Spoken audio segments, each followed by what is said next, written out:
Hər vaxt xeyir olsun, dəyərli izləyicilərimiz, traderlər, həmkarlar, iqtisadçılar, sizin müqəddəs Ramazan bayramı münasibətilə ürəkdən təbrik edirəm. Süfrəniz dolu, ruzlu, bərəkətli olsun. İnşallah Allah qoysa, Allah Taala sizi gələn Ramazana qədər sapa-sağlam çıxarsın. İnşallah gələn il Ramazan ayında oruç tutmağa sizə qismət etsin inşallah. Süfrəniz bol olsun, sevdikləriniz daimi yanınızda olsun inşallah. Gəlin keçək, bugün biz baxaq görək.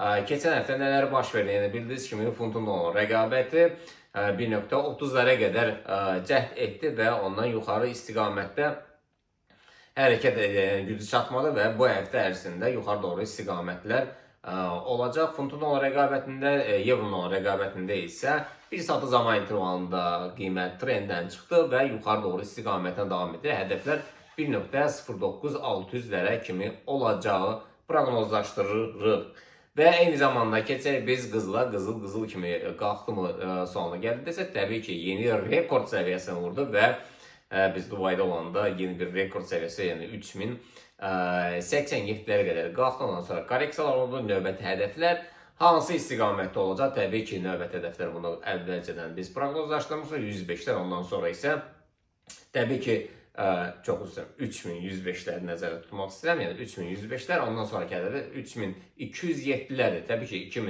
3105'lərlə 3207'lər arasında 3152 nöqtəsi var. Bunu da diqqət etməyə dəyər. Keçək biz neftə.